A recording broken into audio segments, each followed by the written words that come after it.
बिस्मिल्लाहिर्रहमानिर्रहीम। मेरा नाम प्रोफेसर डॉक्टर इब्राहिम शकूर है। मैं अब्बासी शहीद हॉस्पिटल में बच्चों के इंतहाई निगहदाश्त वार्ड का इंचार्ज भी हूँ।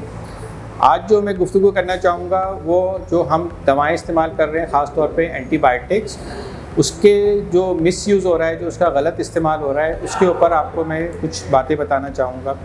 क्योंकि मैं जहाँ पे देख रहा हूँ, क्योंकि हमारा ताल्लुक़ बच्चों से है, तो मैं बच्चों के बारे में आपको ज़्यादा बताऊँगा।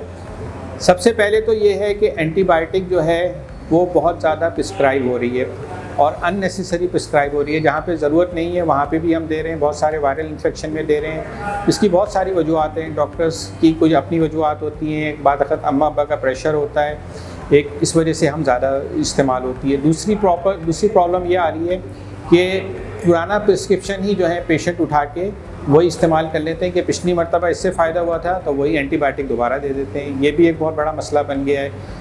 तीसरा, हमारे पास जो है काउंटर पे या मेडिकल स्टोर पे जाके कोई पाबंदी नहीं है, वो एंटीबायोटिक उससे पूछते हैं, वो खुद ही बताता है अच्छा ये सिम्टम्स हैं तो तुम ये दे दो। हालांकि बहुत सारी जगहों पे इवन ये कि क्वालिफाइड जो है फार्मासिस्ट भी नहीं होते हैं, लेकिन वो भी आपको इवन ये कि आप बहुत सारे मेडिकल स्टोर पे देखेंगे बच्चे दवाएं दे रहे होते हैं, वो उनको पता होता है कि ये इसकी दवा है, वो उठा के फ़ौरन उसको पकड़ा देते हैं। दूसरा ये है कि पेरेंट्स की तरफ से जो मसला आता है कि सही मकदार में दवा बनाना, उसको प्रिस्क्राइब कर जो दी गई है, जैसा समझाया गया है उसी मकदार में दवा का पानी मिलाना और उसको जिस टाइम पे बताया गया है उस टाइम पे देना, जिस ड्यूरेशन के लिए। जैसे ही बच्चा थोड़ा सा सही हुआ 3 दिन के बाद एंटीबायोटिक बंद कर देते हैं। हालांकि अक्सर जो है 7 दिन तक का हम कहते हैं कि इसको दो, लेकिन वो 3-4 दिन में ही बंद कर देते हैं।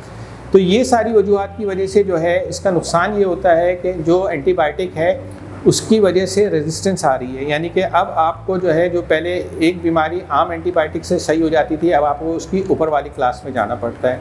और ये बहुत बड़ा मसला है, क्योंकि आप जितना बड़ा छोटा सा इन्फेक्शन था पहले आप उसको एक एंटीबायोटिक के फर्स्ट डिग्री से वो करते थे कवर, तो अब आप उसको और ऊपर जाके कवर करेंगे। उसके 2 नुकसान हैं। एक तो ये है कि एंटीबायोटिक जितना आप यूज़ करते जाएंगे उसकी फिर रेजिस्टेंस बढ़ती जाएगी। दूसरा सबसे बड़ा मसला ये है कि उसकी कॉस्ट भी बढ़ती जाएगी। तो इस चीज़ को प्रिवेंट करने का वाहिद तरीका ये है कि जस्टिफाई यूज़ होना चाहिए एंटीबायोटिक का, और पेरेंट्स को एजुकेट करना बहुत ज़रूरी है। शुक्रिया।